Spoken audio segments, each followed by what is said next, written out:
You are an essential part of a perfect social body. Everybody in their place. Everybody happy now.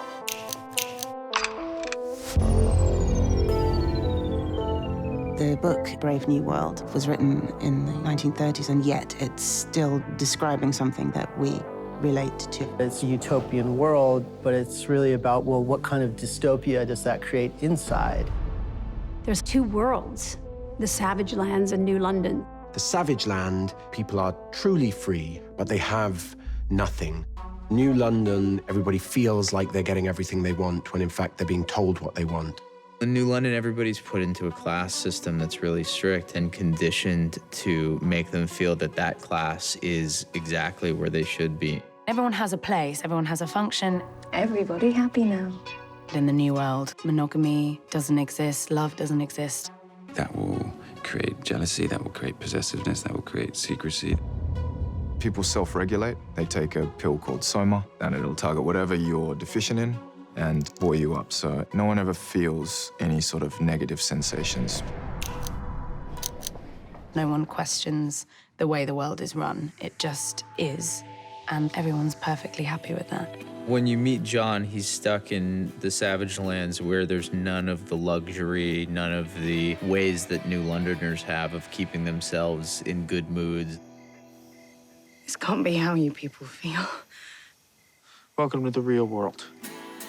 He's the person who hasn't been taking these drugs. He hasn't had that conditioning. He hasn't been put in this clear societal role. So when he actually gets taken to this crazy New London world, I think one of the things that John does is start poking holes a little bit. Maybe there's something missing when pain is gone.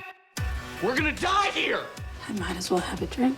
This has an opportunity to take people on a journey and really challenge some of their existing beliefs. It's really not about the future. It's really about our world. Brave New World is provocative. It's energetic, and it's fast, and it's gonna be absolutely amazing. The scope of the show is so enormous. We have world-class filmmakers. I mean, it's unreal. Every time I get to a set, I think, you didn't need to do all of this, and I'm so glad you did. This was an opportunity to revisit such a great book.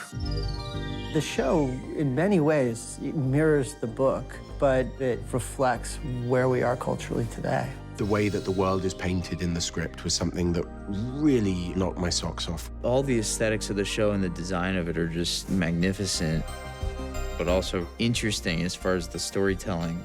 This was supposed to be a city designed by an artificial intelligence. So we actually did quite detailed layouts of the buildings, and then that would influence really the way that they looked. We were inside one the other day that was like being on the inside of a whale, like seeing the ribs. It was enormous scope. It's very authentic, very real.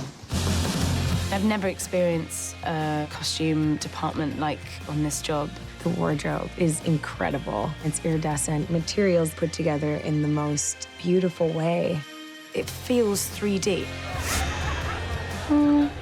No? One of the biggest things you get with Brave New World is the level of visual effects. The whole thing is just kind of visually incredible, and the whole look of the show is going to be, it's different. I think the show will feel somehow grand and also intimate at the same time. The cast is bananas. I've been so lucky to work with such amazing talent. When I read it, I loved the story. I couldn't picture it. It was almost too big. That's something that really drew me to it. And I'm so excited to see how it comes together. You just need to embrace this place and let it be wonderful.